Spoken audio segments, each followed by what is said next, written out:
새벽빛 묵상 누가복음 6장 1절에서 11절 1847년 1월 눈이 몹시 내리는 어느 날 밤에 아일랜드의 한 궁핍한 가족이 거리에 내던져졌다. 7 자녀 중 하나는 얼어 죽어 있었다. 어머니도 폐병으로 죽어가고 있었다.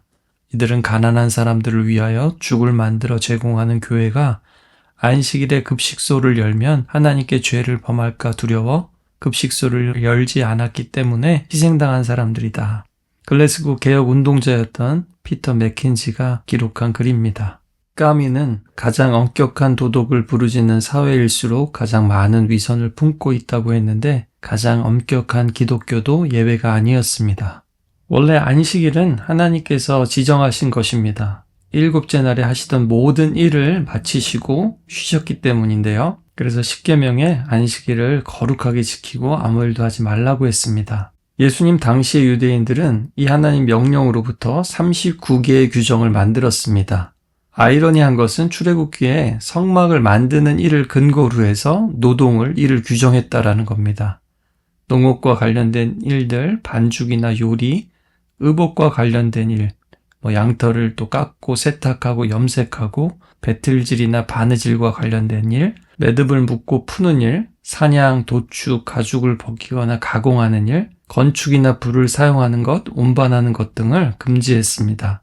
사실 이게 원래 하나님께서 지정하신 율법의 정신에 맞는 것 아니겠습니까? 구체적으로 노동을 금하기 위해서 목록을 작성한 건데요. 뭐가 문제일까요? 오늘 보니까 예수님 제자들이 안식일에 배가 고파서 이삭을 잘라서 먹었다고 합니다. 근데 누가는 더 구체적으로 기록하는데 잘라서 비비어서 먹었다라고 합니다. 보면요, 안식일 규정에 추수와 타작과 까부르는 거, 고르기 등을 금지하고 있는데 이 제자들의 행위 하나하나가 그들에게 책 잡히는 이유가 되었다라는 것을 묘사하고 있습니다. 제자들이 아마 이삭을 자른 다음에 손으로 비비고 먹을 때 후한 행위를 갖다가 까부르는 것으로 이들이 고발한 것 같습니다. 사람이요, 여기 빠지면은 이렇게 치사하고 쪼잔해질 수가 없습니다. 요즘에도 한 자리 하신다는 분들이 오히려 이런 경우가 참 많은데요. 예수 믿는 분들은 절대로 그러시면 안 됩니다. 이들의 고발에 대해서 예수님은 읽지 못하였느냐 하면서 구약의 다윗의 예를 들고 계십니다. 사무엘상 21장에 보면요, 사울을 피해서 도망하는 다윗이 또 그리고 함께한 소년들이 배가 고파서 먹을 게 없는데요. 노베에 있는 성소로 도피해서 그때 제사장들만이 먹을 수 있는 떡을 달라 그래서 먹게 됩니다. 다윗이나 제사장 모두 다윗이 하나님의 일을 수행하는 거룩한 자로 여겼기 때문에 율법의 예외 사례가 되는 것이죠. 심지어 여기서 거짓말하고 숨기고 이런 일들도 있지만 하나님은 그것을 문제 삼지 않습니다. 오히려 다윗은 이곳에서 골리앗과의 그 싸움에서 승리의 증거인 골리앗의 칼까지도 얻게 됩니다. 어떻게 보면 율법을 어긴 명백한 사례 같음에도 불구하고 이후에 유대인들도 모두 이런 다윗을 정죄하지 않고 여전히 다윗의 자손 메시아를 기다리고 있었습니다. 그런데 성경을 그렇게 많이 읽고 달달 외우는 바리새인 서기관들이 왜 읽지 못한 사람들처럼 굴었을까요? 왜 그들은 그 의미를 깨닫지 못하고 또 놓쳤을까요? 그것은 미셸 푸코의 말대로 규율과 규칙은 단순히 법으로 존재하는 것이 아니라 사람들의 몸과 정신을 길들이기 때문일 겁니다. 법은 단순히 허용하고 금지하는 것이 문제가 아니라 우리 행동뿐만 아니라 마음을 지배할 수 있다는 겁니다. 생각하는 것 자체를 하지 못하도록 하는 거죠. 우리가 생각하기를 멈출 때 맹목성에 빠지게 됩니다.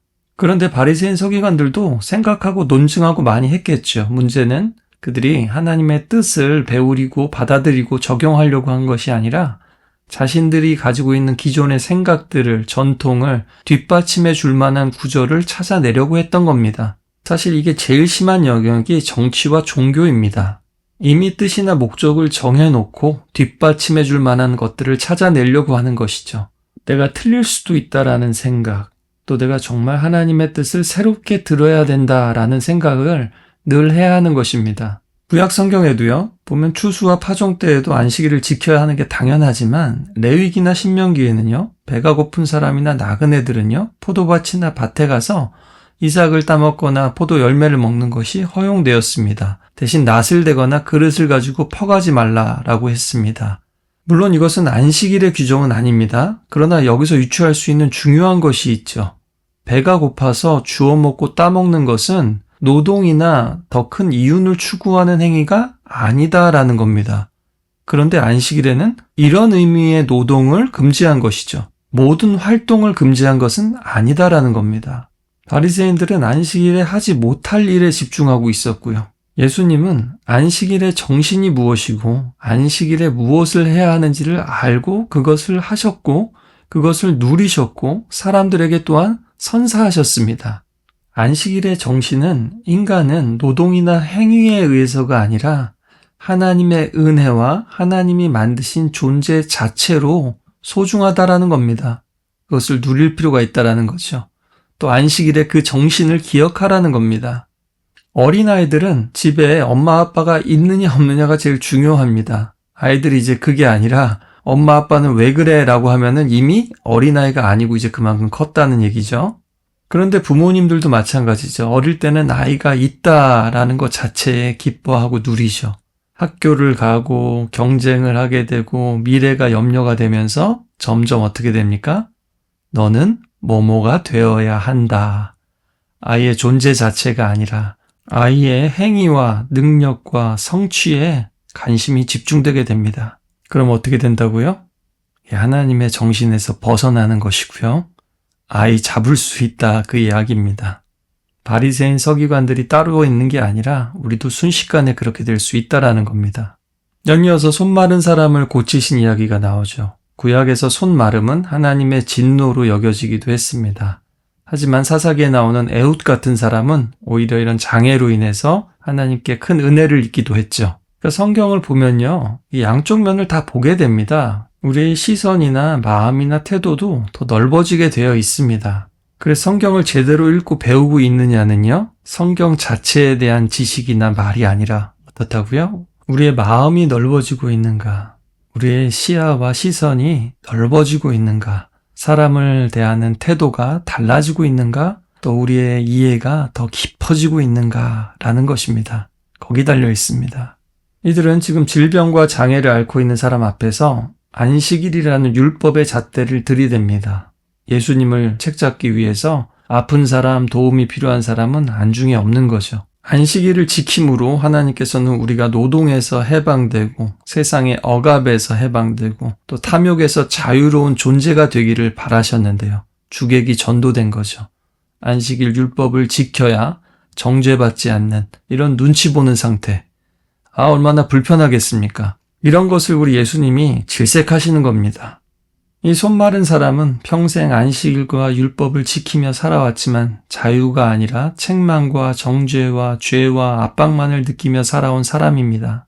다른 곳에서는 안식일에 양이 빠지면 어떡하겠느냐, 너희 아들이 빠지면 어떡하겠느냐, 건져내야 되지 않겠느냐 말씀하십니다. 이들은 예수님을 계속 주목하면서 엿보고 있습니다. 그런데 그럴수록 더 받아들이기 어려워지고 마음이 딱딱해지고 있습니다.